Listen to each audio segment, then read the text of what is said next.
Hey y'all, this is JT Works on Cars. Today I'm going to show you how to do your oil change on your 2022 GR86 or BRZ. This applies for the second generation. So right here, this is where you're going to place your floor jack to jack up the front end of the car. You can tell because there's a little circular indent, but yeah, you jack right here on this painted piece of metal. And once you jack up the car, this is your side skirt by your front wheel.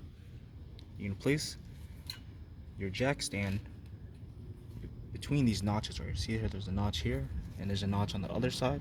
You'll place your floor jack here. Now let's to place a backup jack stand right here just in case this stand fails. This one will act as a fail safe. I'm about to grab my other one for that side. Alright, so your next step is to slightly loosen this 10mm bolt and remove the two on that end. So I'm going to use impact for this just to make it quicker.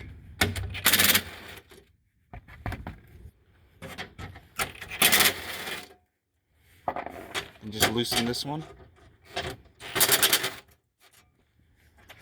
Then you can just flip it around like that. And you should have access to your oil drain plug right here, which should be a 17mm. Alright, so it is a 17mm. And you're just going to crack it loose like that. Alright, now that you can turn it by hand, you're going to place your oil drain pan underneath this. So now that the oil drain pan is placed underneath, you're going to remove the rest by hand. And as you notice, that crush washer kind of got stuck in the oil pan. And I just removed it off. Now it's on the oil drain plug instead of the pan. Make sure you don't double washer or double gasket, because that's how you have a leak. So let me position this a little bit better. The oil's starting to drip out now. And boom. It's going in perfectly without any splashes. So while the oil is still draining, we're going to loosen the filter. It should be only on hand tight, so it should come off easily.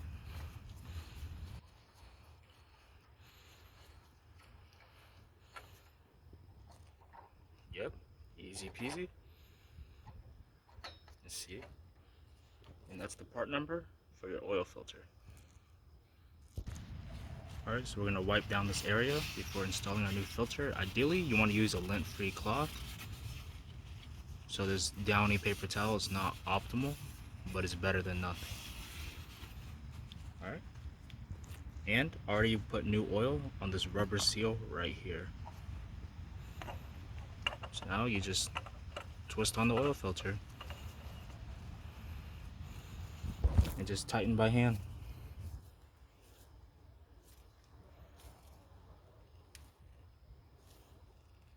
Alright, that's tight. And the next thing I like to do is use a Sharpie and label what interval I change the oil at.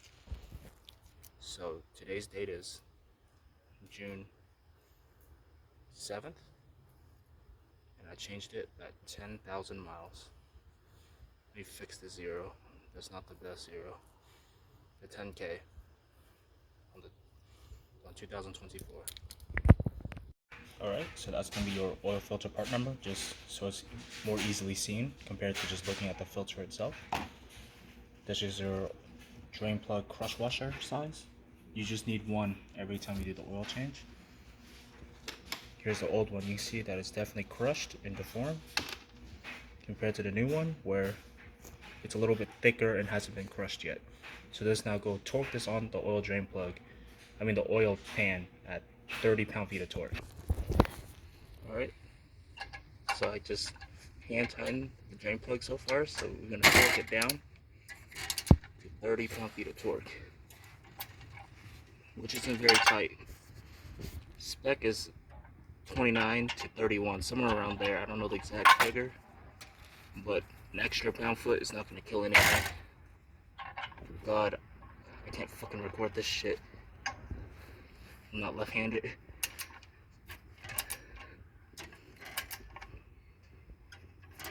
Alright, it's gotta be tight.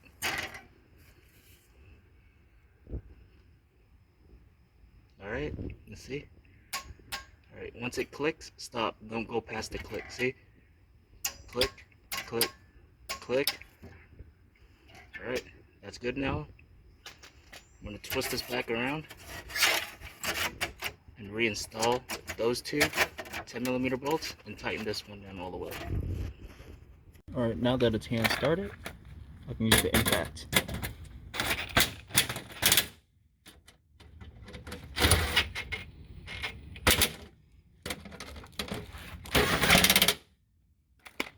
Alright, so new filter installed, drain plug torqued. This little cover for the oil drain plug is now back on. All you gotta do is fill up the car with like 5.3 quarts of your preferred choice of oil. Alright, so this is where you're gonna fill your oil up. You're gonna loosen this, lefty loosey. Then you're gonna use a funnel.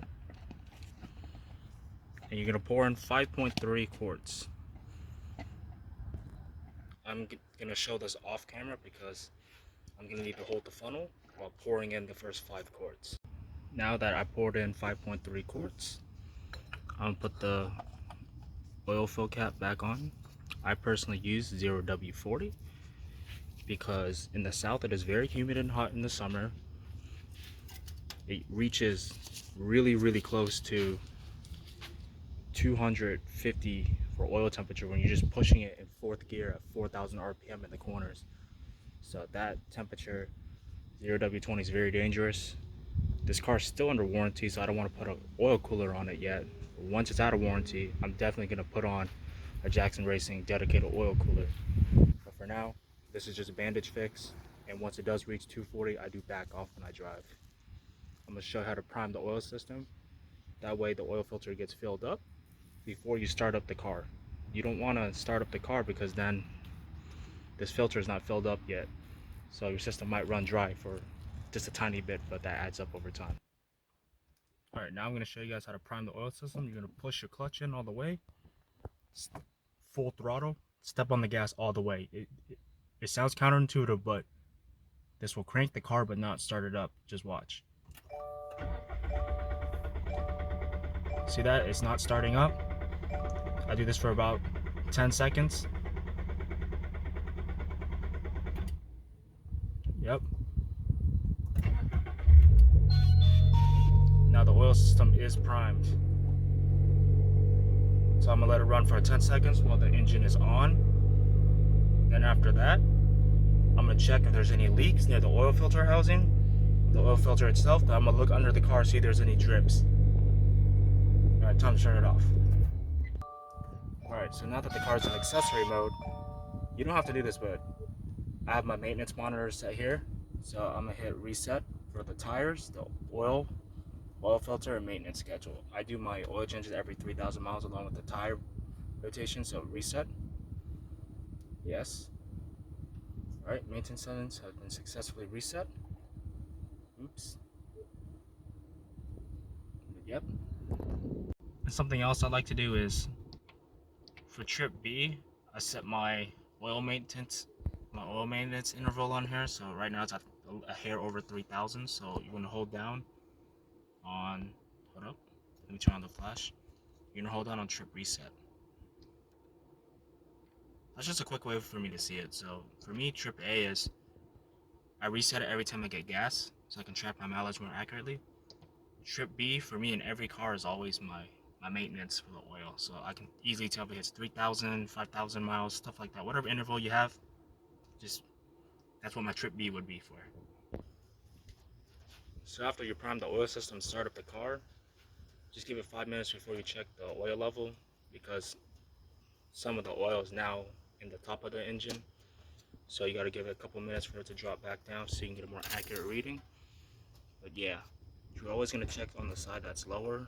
Right here it's saying I need maybe another half quart, but I'm gonna wait 5 minutes and check again. Alright, so I just filled the oil. I just took the dipstick out and put it back in. You're gonna check on the side that's lower. Right here it's showing I need maybe 1/4 of a quart. See what I mean by just give it a couple minutes, let the oil fall right back down into the pan. These boxer engines are notorious for holding the oil in the heads, so just give it time to drop back down. So this is why you always check the low side, because the high side says the oil is almost at that curvature, but when you flip it over on the low side, it's just a hair above the full dot after filling it up with like 5.5 quarts. Now that your oil is full, it's up to your own decision. If you want to do a half quart to a 1 quart overfill to address the oil starvation hard right turns, me personally, I do a half quart overfill every single time. So I'm gonna do that off camera, but that's up to your own discretion. Thank you for watching and have a